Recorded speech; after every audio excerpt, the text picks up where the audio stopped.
Friends नमस्कार आपण मानक मोर चैनल इंडियन फ्लेवर को बहुत बहुत स्वागत जनाऊँगी। आज मु बनाई दिखाई ऑथेंटिक रेसिपी पोई पत्र पिठू भजा पखाल भात सहित बहुत ही भल लगे। या आपण मैंने सेमिति भी खाई पारिबे। एही रेसिपीटी को निश्चय ट्राए करेंगे। आशा करुँची आपण मानक भल लगे। जदि भल लगे मोर चैनल को निश्चय सब्सक्राइब करेंगे। तो डेरी नकरी चलतु आज रेसिपीटी को स्टार्ट करवा। एठी मु प्राय 250 ग्राम पोई साग पाई अधे कप चाउल को नहीं चाउलटी को प्राय 3 घंटा पाई भिजाई नहीं। एबे गोटे मिक्सचर ग्राइंडर रे भिजा चाउल को काढ़ी नबा।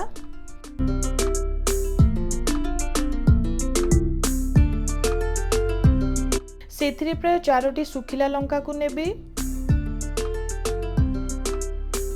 प्राय 3टी कोल रसुण और अधे इंच रु अल्प टिके अदा को नेउछि।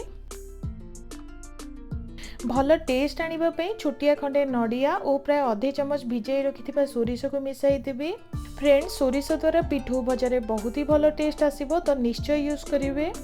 एबे कवर कर दे गोटे पेस्ट करदबा। एठी ऑलरेडी मु चाउल भिजा पानी को यूज करिछि तो आउ पानी ऐड करिवार किछि दरकार नाही। तो देखंतु पिठूटी हमर रेडी होई गला। एठी मु प्राय 250 ग्राम पोई साग को छोट छोट करी काटी देइछि। एबे सेथिरे पिठो पेस्ट को मिसाई नबा।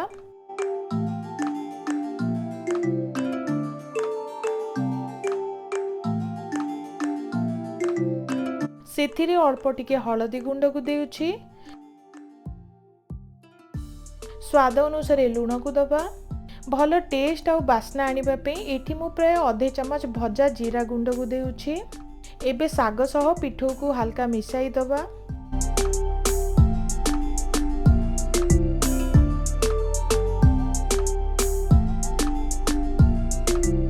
टिके थिकनेस आनिबा पे प्राय 3 चमच बेसन को ऐड करूछि। बेसन द्वारा भल टेस्ट मध्य आसीबो। एबे भल भाबरे सब को मिसाई दबा।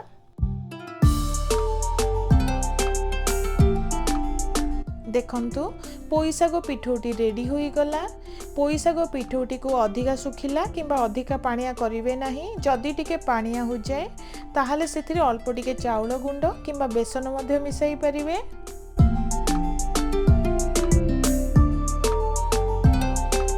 एठी तावाटी को मीडियम हीट रे गरम करि देछि। एबे सेथिरे अल्प टिके तेल को ऐड करिवा। एठी मु प्राय 2 चमच तेल को यूज करिछि। तेलटी गरम होई आसलानी। एबे पोई साग पिठो को हाथ किंबा चामचा रे छोट छोट करी पिठा साइज रे बनाई दबा। सागटी हल्का सिझिबा पाई ताको कवर करि देउछि।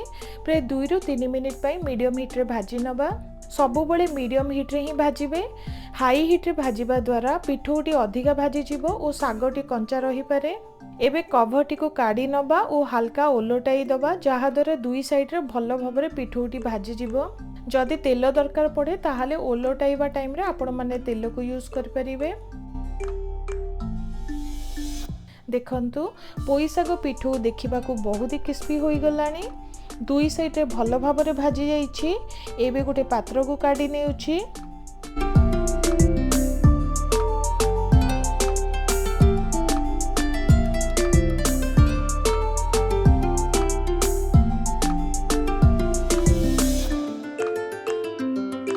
देखंतु पोई पिठो भजा बहुत ही सुंदर होइछि।